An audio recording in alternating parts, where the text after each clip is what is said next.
یہ ملتان کا علاقہ جمیل آباد ہے اور میں کھڑا ہوں کاظمی ٹاؤن میں، اور میرے پیچھے گھر ہے سابق وفاقی وزیر سید حامد سعید کاظمی صاحب کا، اور آج ان کے ساتھ جیو افطار کا پروگرام بھی کریں گے اور ان سے یہ پوچھیں گے کہ ان پر جو الزامات لگے تھے اور جس کے سلسلے میں انہیں جیل جانا پڑا، وفاقی وزارت سے ہاتھ دھونا پڑے، یہ سارے وہ سوالات، اور ساتھ ہی ساتھ افطار کے بارے میں اور رمضان شریف کے بارے میں ان سے بات چیت بھی کریں گے۔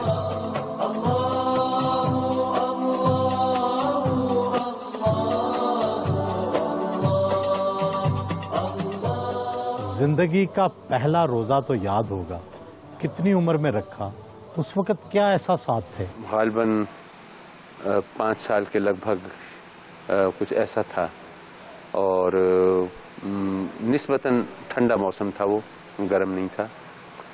اور اس سے پہلے ہمیں یاد ہے ہم چھوٹے بچوں کو شوق ہوتا تھا بڑوں کو روزہ دیکھ کے رکھنے کا، تو ہمیں کہتے اچھا بھائی بچوں کا ایک داڑھ کا روزہ ہوگا، یعنی آپ ایک طرف سے کھا سکتے ہیں، دوسری طرف سے نہیں کھا سکتے، تو یہ خیال کیجیے گا کہ پانی بھی ایسے منہ ٹیڑھا کر کے پیئیں گے کہ وہ روزہ ٹوٹ نہ جائے دوسری داڑھ کا۔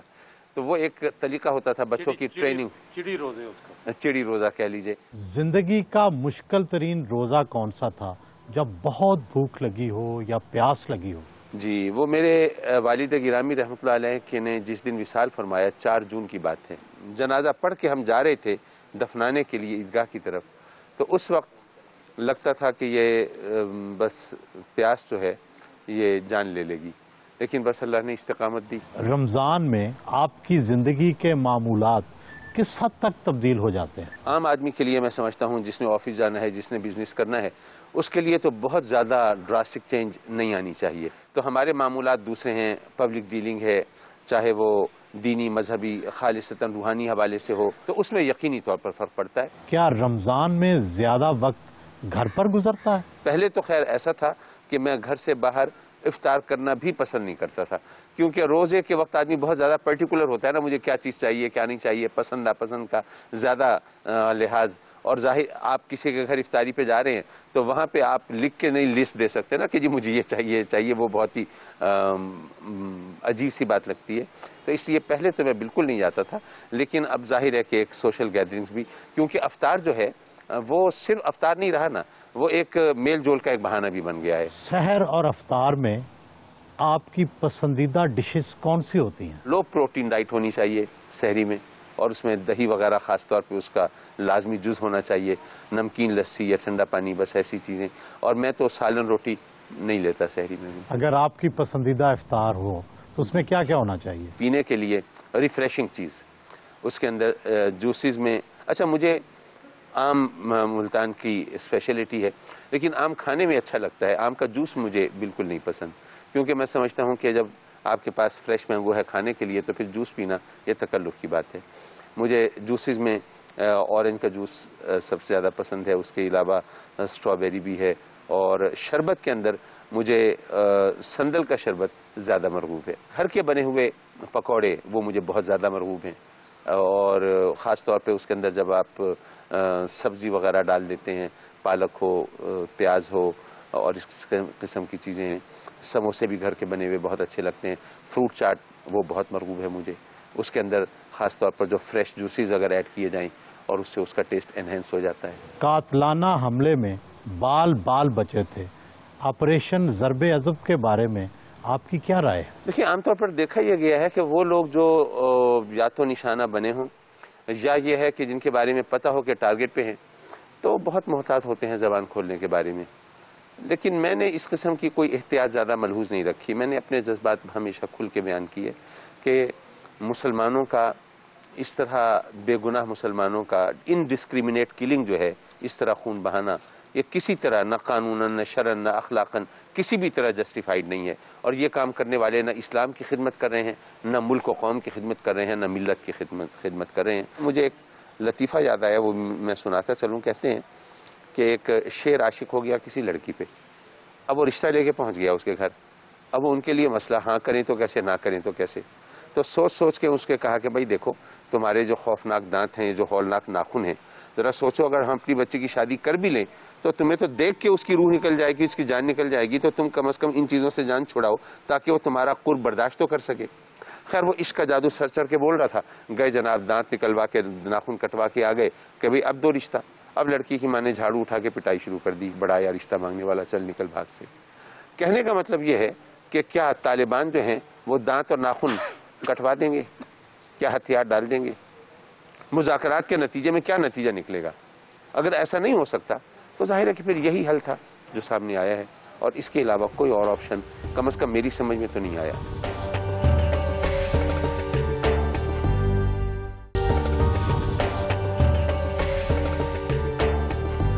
آپ کے والد ایک نامی گرامی مذہبی شخصیت تھے، آپ الیکٹ ہوئے، وفاقی وزیر مذہبی امور بنے، پھر یہ حج سکینڈل کا آپ پر داغ لگ گیا، جیل بھی جانا پڑا، تو کیا سوچتے ہیں اس کے بارے میں؟ سوچیں بہت بکھری ہوئی ہوتی ہیں، کچھ سمجھ نہیں آتی۔ کچھ لوگ کہتے ہیں کہ نہیں جناب، یہ آپ کے والد ہمیشہ سیاست سے دور رہے، آپ نے میدان سیاست میں قدم رکھا، یہ آپ کو اس کا شاخسانہ بھگتنا پڑا۔ ایک شریف آدمی کو سیاست میں جگہ ملے گی تو اس کے ساتھ یہ کچھ ہوگا۔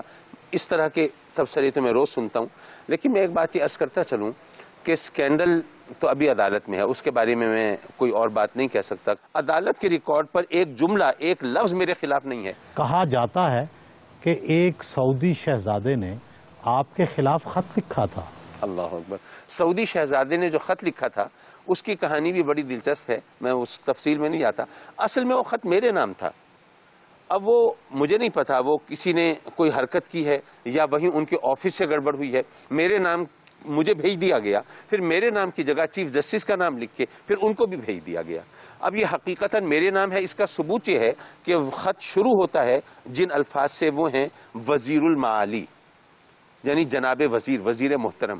تو وزیر محترم سے وہ مجھے کو خطاب کر سکتے تھے، چیف جسٹس کو تو نہیں کر سکتے تھے۔ وہ کیا واقعہ تھا کہ سعودی عرب میں پاکستان کے سفیر نے آپ کے خلاف پریس کانفرنس کر ڈالی تھی؟ کسی ملک کا سفیر خود اپنے ملک کے وزیر کے خلاف دوسرے ملک میں بیٹھ کر پریس کانفرنس کرے، آج تک دنیا کی تاریخ میں کبھی ہوا ہے یا ہو سکتا ہے؟ لیکن ہوا نا۔ ہاں یہ ہوا، تو یہ آخر کیسے ہوا؟ اس کے عوامل کی طرف جانا چاہیے تھا نا۔ سب جو دوڑ پڑے میرے خلاف، میں صرف ایک بات یہ کہتا ہوں کہ وہی سفیر جب عدالت میں آئے تو عدالت میں انہوں نے میرے خلاف ایک لفظ نہیں بولا۔ ایک شخص اخبار میں پریس کانفرنس کرتا ہے میرے خلاف، دنیا کو بھڑکاتا ہے اور جناب اس طرح شور مچاتا ہے جی پاکستان دنیا بھر میں بدنام ہو گیا، لیکن عدالت میں آ کر وہ ایک لفظ میرے خلاف نہیں بولتا عدالت کے ریکارڈ پر۔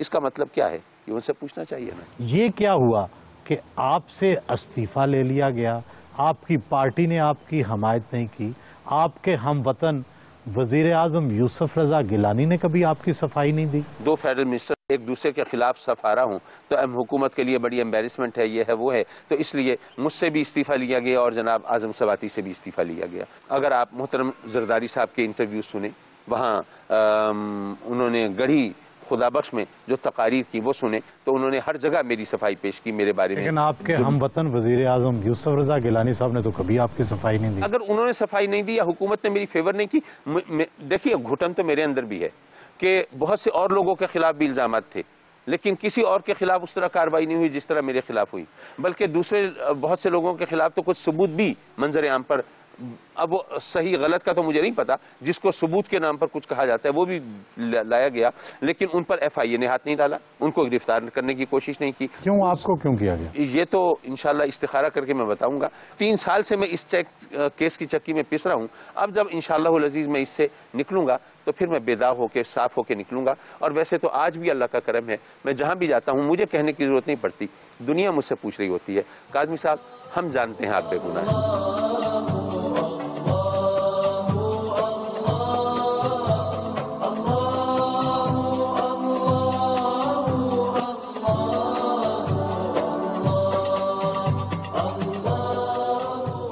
آپ کس طرح سوچتے ہیں آپ کے والد نے وفاقی وزارت کی اس میں الزامات لگ گئے. آپ کیا سوچتے ہیں اس سیاسی تجربے کو والد کے؟ کہ ہم نے تو اس تجربے سے بہت کچھ سیکھا. ہمارے والد صاحب نے بھی میں سمجھتا ہوں اس سے بہت کچھ سیکھا. آپ کے خیال میں کون ہے ذمہ دار؟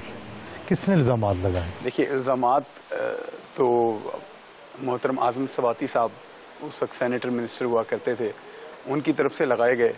اور باقی اس میں ذمہ دار کون تھے میرے خیال میں وہ دنیا جانتی ہے. اس میں کچھ بہت بڑے بڑے شخص بھی ہیں انوالو ہیں، بڑی قوتیں ہیں. جب والد پر قاتلانہ حملہ ہوا تو اس وقت آپ کے کیا تاثرات تھے؟ وہ ایک ہمارے پوری فیملی کے لیے، پورے خاندان کے لیے بہت ایک مشکل کٹھن وقت تھا اور بڑا ہی ایموشنل قسم کا پیریڈ تھا ہمارے لیے. لیکن اس کے بعد ہم یہ سمجھتے ہیں ہماری نظر میں ہمارے والد صاحب کی عزت اور مقام مزید بڑھ گیا، کیونکہ اس سے پہلے بھی ہم جانتے تھے کہ ان کو تھریٹس تھے، لیکن کبھی بھی انہوں نے کوئی سیکیورٹی وغیرہ کے لیے کوئی جتن نہیں کی، کوئی کوشش نہیں کی. اور اس کے بعد بھی وہ جس طرح عام عوام میں جاتے ہیں اور کہیں ملک سے باہر رخ نہیں کیا. جب آپ کے والد صاحب جیل گئے، جب استعفیٰ دینا پڑا، تو معاشرے میں آپ کو کس طرح کے سوالات کا سامنا کرنا پڑتا تھا؟ ہر قسم کا سوال لوگ اٹھاتے تھے، لیکن الحمدللہ یہ اللہ کا لاکھ لاکھ کرم ہے، کسی نے آج تک ان کے کردار پر سوال نہیں اٹھایا. آپ اپنے والد کے بارے میں اگر تجزیہ کرنا پڑے تو آپ ماشاءاللہ سمجھدار ہیں، بڑے بالغ النظر ہیں، تو کس طرح تجزیہ کریں گے ان کی شخصیت کا؟ ایک سیاستدان کے طور پر، ایک والد کے طور پر، ہر لحاظ سے اس قسم کا شخص، اس قسم کا انسان آپ کو بہت مشکل ملتا ہے. اور میرے خیال میں ہمارے اس وقت ملک کو اور قوم ابھی تیار نہیں ہے، ریڈی نہیں ہے کہ اس قسم کے سیاستدان، اس طرح کے ایماندار لوگ ان کو لیڈ کر سکیں.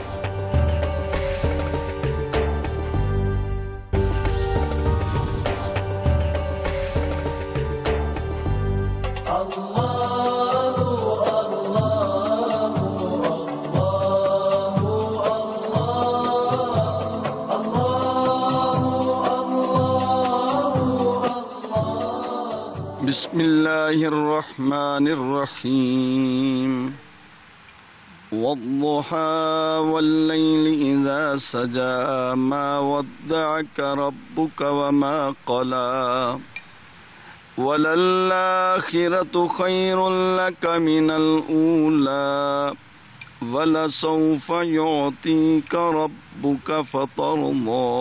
مدینے دی فضا ہوئے، مدینے دی ہوا ہوئے، کوئی جھگی ہوئے بھاویں اتھیں راوڑ دی جا ہوئے. میں جائیں اگر دیکھن تا دیکھن سبز گنبد کو، میں اکھیں تے روزے دا مسلسل رابطہ ہوئے، کوئی جھگی ہوئے بھاویں اتھیں راوڑ دی جا ہوئے. روزہ خود اس کیفیت کا نام ہے کہ ایک مسلمان اپنے دوسرے مسلمان بھائی کی بھوک پیاس اور اس کی جائز ضروریات کا احساس کرتا ہے. تو لہٰذا رمضان المبارک میں کی گئی یہ افطار پارٹیاں دراصل ہمارے جہاں پر ایک معاشرتی تقریبات اور میل جول کا ذریعہ ہیں، وہاں پر اتحاد و یکجہتی، محبت اور لوگوں کے درمیان ایک خیر خواہی کے جذبے کا نام بھی ہے. میں سمجھتا ہوں کہ افطار پارٹی کے حوالے سے یہ بات ذہن میں رکھنی چاہیے کہ اسلام میں اجتماعیت جو ہے وہ بہت اس کی اہمیت ہے. جمعے کی نماز کے لیے جامع مسجد میں، عید کی نماز کے لیے اور پورے شہر کے لوگ اکٹھے ہوتے ہیں. تو اسی طرح اب یہ روزہ ہے تو انفرادی فعل، لیکن رمضان کے مہینے میں روزے فرق کے اس میں ایک اجتماعی شان پیدا کر دی گئی. افطار پارٹیاں جو ہیں یہ اس کی ایک اجتماعی شان کو ظاہر کرتی ہیں. اب افطار پارٹی ہے، اب ظاہر ہے سب نے ایک کھجور سے افطار کرنا ہے. اکیلا بیٹھ کے بھی کر سکتا ہوں، میں اکیلے گھر میں بھی بیٹھ کے کر سکتا تھا، لیکن اس میں یہ جو اب ہم اکٹھے بیٹھے ہیں اور ایک دوسرے کے ساتھ گفتگو ہو رہی ہے، دکھ درد بانٹا جا رہا ہے، حال چال پوچھا جا رہا ہے، ایک دوسرے کے حالات سے آگہی ہو رہی ہے، تو یہ جو ایک اجتماعی شان ہے یہ اسلام کی، یہ یہاں پر اجاگر ہو کر افطار پارٹیوں سے سامنے آتی ہے.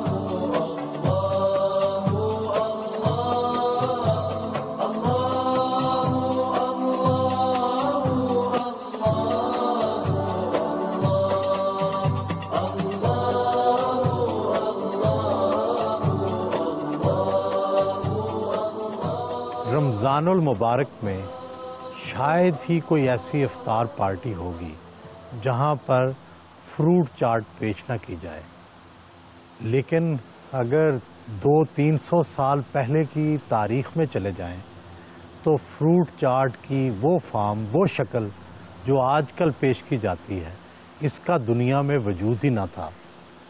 اگر تاریخ کی کتابوں کا مطالعہ کیا جائے تو 2 فروٹ ملا کر کھانے کا ثبوت تو ملتا ہے، بلکہ جب مغل بادشاہ برصغیر آئے تو وہ بہت حیران ہوتے تھے کہ برصغیر کے لوگ، ہندوستان کے لوگ 2 سبزیاں ملا کر کس طرح کھا لیتے ہیں۔ اگر ہم فروٹ چاٹ کی تاریخ میں جائیں تو سب سے پہلا اس کا ذکر ملتا ہے 19ویں صدی میں، اور 1850 میں جو فروٹ چاٹ کی ابتدائی شکل کا آغاز ہوا، لیکن اسے شروع میں فروٹ سیلڈ کہا جاتا تھا، جس میں مختلف فروٹ ملائے جاتے تھے۔ لیکن جو شکل فروٹ کی آج کل ہے، اس کا پہلا تاریخی ثبوت پیری بلاٹ، ایک شیف تھے، ان کی کتاب آئی تھی 1863 میں، جس میں اس نے لکھا تھا what to cook and how to eat it. اس میں اس فروٹ چاٹ کا انہوں نے نسخہ، اس کا طریقہ کار بتایا تھا کہ کس طرح یہ فروٹ چاٹ بنتی ہے، لیکن اس میں 9 فروٹ جو تھے ان کو مکس کر کے یہ فروٹ چاٹ بنائی گئی تھی۔ لیکن جو فروٹ چاٹ ہم کھاتے ہیں یہ وہ فروٹ چاٹ نہیں ہے، ہم نے برصغیر میں اس کے اندر چاٹ مسالہ ایڈ کر دیا ہے، اور یہ چاٹ مسالہ دنیا میں اور کسی بھی جگہ فروٹ چاٹ کے اندر نہیں ڈالا جاتا۔ یہ خاص طور پر برصغیر کی ایجاد ہے، اور پاکستانیوں کا جو فروٹ چاٹ ہے وہ باقی دنیا کی فروٹ چاٹ سے مختلف ہے۔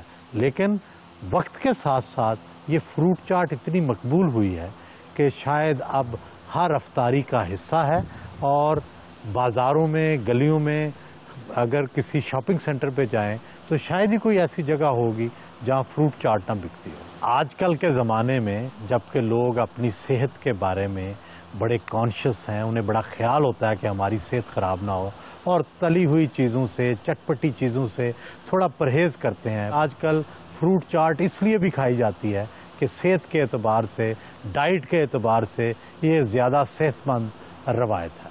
میرے مولا اپنے فضل و کرم سے ہمارا روزہ مقبول و منظور فرما، اور کہیں کوئی کوتاہی، کوئی غلطی ہو گئی ہو تو اپنے کرم سے درگزر فرما۔ میرے مولا ہماری ٹوٹے پھوٹے روزے، ٹوٹی پھوٹی نمازیں ہیں، اگر ان خطاؤں کی طرف دیکھیں تو کسی کی قبولیت کی بات نہیں ہو سکتی، پر تیری رحمت کا سہارا لے کر اس ماہ رمضان میں جب تیری رحمتیں عروج پر ہیں، مولا ہم تیری بارگاہ میں عرض کرتے ہیں، ہاں اپنے محبوب کی ساری امت پر رحم فرما۔ میرے مولا ہمارے وطن عزیز پاکستان کی حفاظت فرما، تخریب کاری اور دہشت گردی سے نجات دے، اور اپنے فضل و کرم سے پاکستان کے بے گناہ شہریوں کی جان و مال کی حفاظت فرما، عزت و آبرو کی حفاظت فرما۔ آمین آمین آمین یا رب العالمین، وصلی اللہ تعالی علی خیر خلقہ و نور عرشہ محمد و آلہ و صحبہ اجمعین، آمین برحمتہ۔